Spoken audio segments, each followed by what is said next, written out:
दोस्तों आज मैं आप लोगों से रिक्वेस्ट करूंगा कि इस चैनल को सब्सक्राइब करें, इस वीडियो को लाइक एंड शेयर करें, क्योंकि जैसे ही मैं स्वास्थ्य संबंधित पोस्ट करूं वैसे ही आपके मोबाइल में डायरेक्ट पहुंच जाए।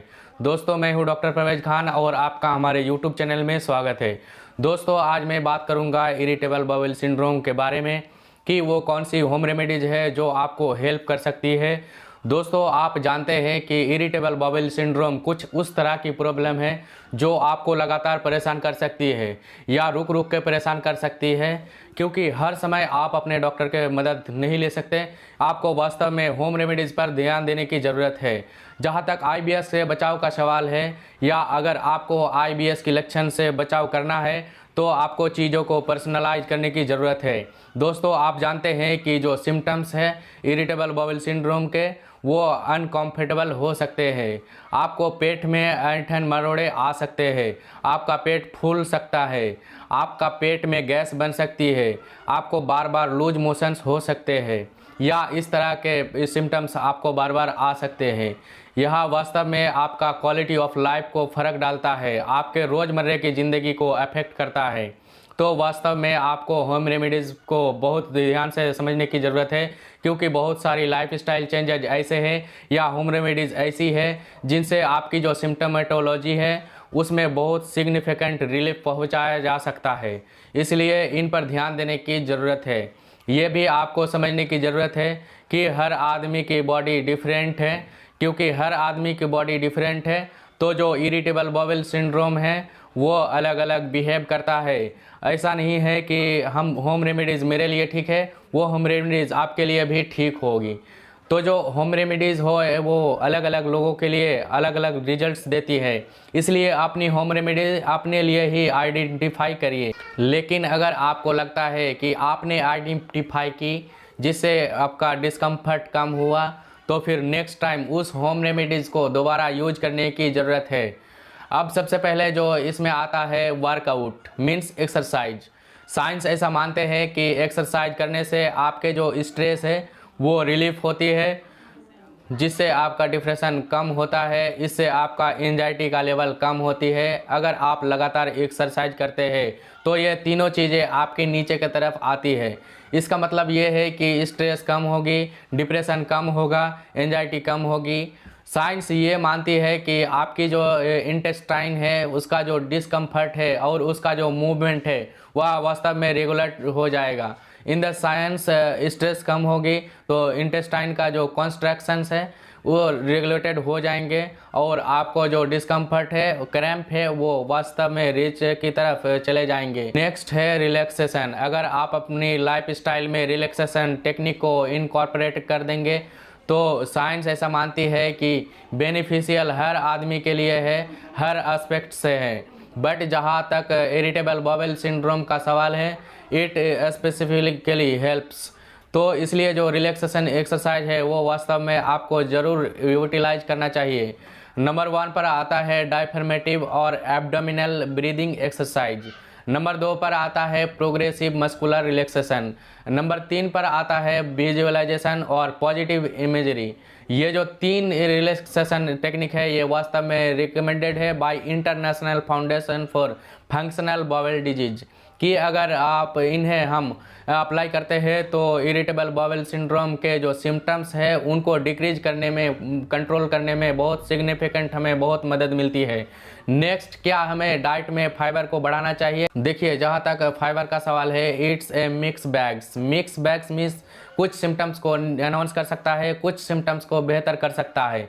मान लीजिए कि आपने फाइबर को अपने डाइट में बढ़ाया, ये बात सही है कि आपको कॉन्स्टिपेशन बेहतर हो जाएगा, आपका पेट हो सकता है बेहतर साफ होने लगे। लेकिन जब हम फाइबर बढ़ाते हैं तो पॉसिबल है कि आपको क्रैम्प्स ज़्यादा आने लगे।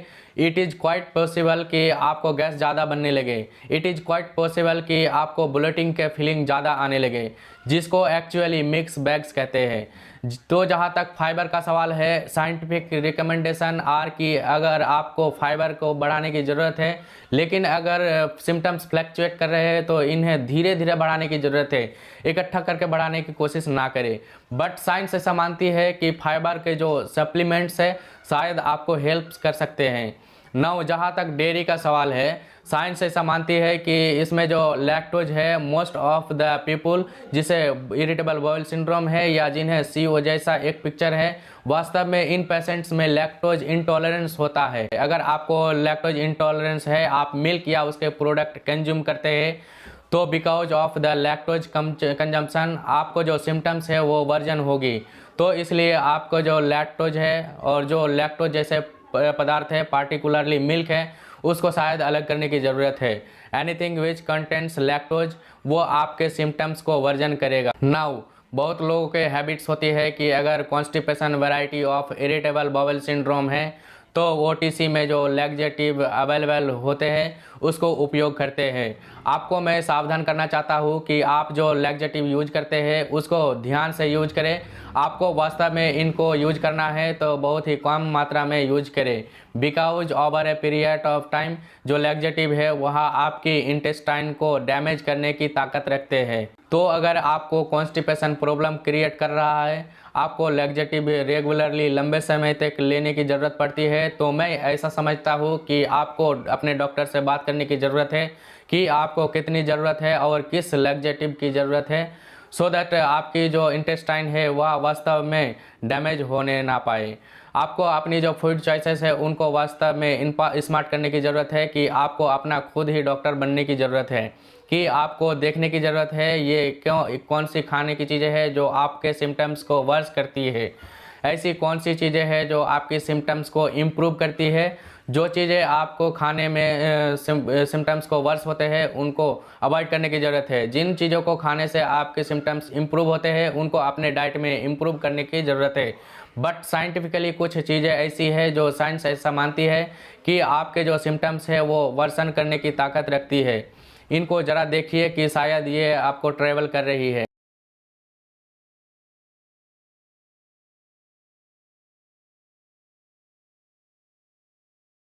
नंबर 1 पर आता है बीन्स, ये वास्तव में गैस ज़्यादा बनाती है। नंबर 2 पर आती है कैबेज और कॉलीफ्लावर, ये वास्तव में सिम्टम्स को बढ़ाते हैं। ब्रोकली सिम्टम्स को बढ़ाती है। अगर आप अल्कोहल रेगुलर लेते हैं ज़्यादा अमाउंट में तो IBS की सिम्टम्स को वर्सन होती है। अगर आप चॉकलेट यूटिलाइज करते हैं, कॉफ़ी ज़्यादा पीते हैं, अगर आप सोडा किसी भी फॉर्म में ज़्यादा लेते हैं तो गैस ज़्यादा बनाएगी, ब्लोटिंग के फीलिंग आएगी और सिम्टम्स आपकी वर्स होगी। जैसे अभी मैंने पहले कहा कि जो डेयरी प्रोडक्ट्स है वो आपके सिम्टम्स को वर्सन करने की ताकत रखते हैं, तो आपको अपने जो फूड आइटम है उनको तो आइडेंटिफाई करने की ज़रूरत है ही, लेकिन साइंटिफिकली ये कुछ आइडेंटिफाइड आइटम है जो वास्तव में प्रॉब्लम क्रिएट करते हैं, जिसे अवॉइड करने की ज़रूरत है। इसके अलावा साइंस ऐसा मानती है कि आपको 2 चीज़ों पर ध्यान देने की ज़रूरत है। नंबर 1, आप कैसे स्ट्रेस को मैनेज कर सकते हैं। नंबर 2, रिलैक्सेशन टेक्निक अपनाइए, सोशल ग्रुप में रहिए, लेकिन स्ट्रेस के लेवल को कम करिए। इरिटेबल बाउल सिंड्रोम के सिम्टम्स नीचे आएंगे। इसके अलावा जो मैंने लिस्ट करिए, खुद लिस्ट बना के देखिए, उसमें वॉच करके देखिए कि उनमें से कोई चीज़ ऐसी तो नहीं है हमको जो आपके सिम्टम्स को वास्तव में वर्सन कर रही है। अगर इन सब करने के बावजूद आपके जो सिम्टम्स है आपके कंट्रोल के बाहर है, आपकी लाइफस्टाइल को आप अपडेट नहीं कर रहे हैं, अपनी डे टू डे लाइफ को डिस्टर्ब कर रहे हैं, तो आपको अपने डॉक्टर से बात करने की ज़रूरत है, सो दैट जो इसकी सिम्टम्स है उसको वास्तव में कंट्रोल किया जा सके। तो मैं ऐसा मानता हूँ कि इरिटेबल बाउल सिंड्रोम कुछ इस तरह की प्रॉब्लम है जो आपके साथ ज़िंदगी भर चल सकती है। इसका जो सिम्टम्स है वो कंटिन्यूसली आ सकता है और आप हर बार हर चीज़ के लिए डॉक्टर के पास नहीं दौड़ सकते हैं। इसके लिए आपको खुद होम रेमेडीज़ के ट्राई करने की ज़रूरत है, आपको अपनी लाइफ स्टाइल को ठीक करने की ज़रूरत है। और इन सब के बावजूद आपको लगता है कि आपके सिम्टम्स कंट्रोल नहीं हो रहे हैं और आपकी जो रोज़मर्रे की ज़िंदगी है उसमें डिस्टर्बेंस क्रिएट कर रहे हैं, तो आपको अपने डॉक्टर से बात करने की ज़रूरत है।